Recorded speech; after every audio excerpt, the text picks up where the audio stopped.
A blessed day for all of us. Because God has given us this day, we're grateful. Yesterday, the President of our Republic was addressed the UN General Assembly. It was in the evening, just around 8 o'clock. And the theme mainly of his speech was about how we as a country, through his government and all the effort that have been made so far, to make sure we improve our environment, our climate, and also use technology in improving our various facets of life. But altogether, we also do know that the UN General Assembly and the themes surrounding many of the speeches by the various heads of state and government who are appearing this time for the 74th UN General Assembly, and generally the discussion have been focusing on making sure we have a clean environment.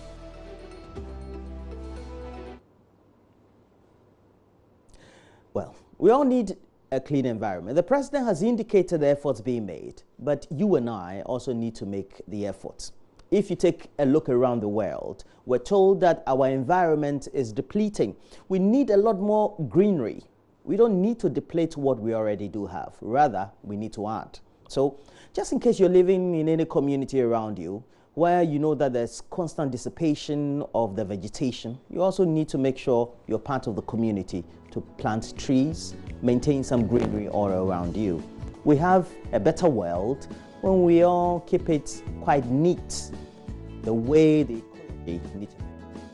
As for the show, to start the show, we'll bring you a recap of Joy Clean campaign from Wednesday and bring you up to speed about what our team got to see when we showed up in North Kaneshie with the officials of the Accra Metropolitan Assembly. Promises to be some exciting piece for you. Nancy Fajradosi had been leading the team, and I keep telling you about the tremendous effort that our team as well as the AMA team have made so far in ensuring that we do have some clean perspective for our environment. So we'll tell you the latest that you need to know. But this morning we'll be having in the studio some of our best discussants, and we're going to tell you about a discussion that is being the most topical, as we have Eric Chum, a government spokesperson and a member of parliament for the Ododo constituency, Neelante Vanderpoel. You also do know that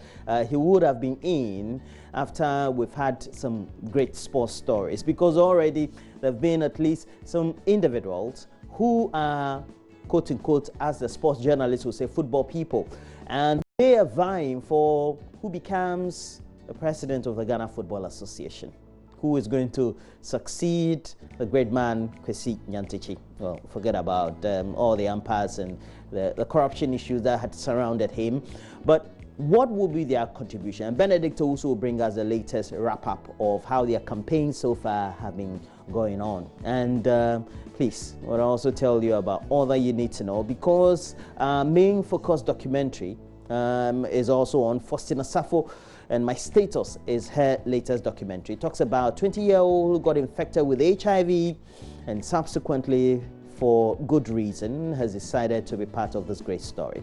Look, the next 3 hours are for you. Get interactive. Facebook JoyNews on TV. Our Twitter handle is also available with the same name or handles. And then My Joy Online TV will reach us. Yes, that's our channel on YouTube. And we'll wrap up with some great entertainment as well. We'll bring you the latest news headlines, do review of the newspapers. But let's all just get into the groove and bring to us all the best we can have by way of the latest news stories. Stay with us. Thank you for joining us for the AM show.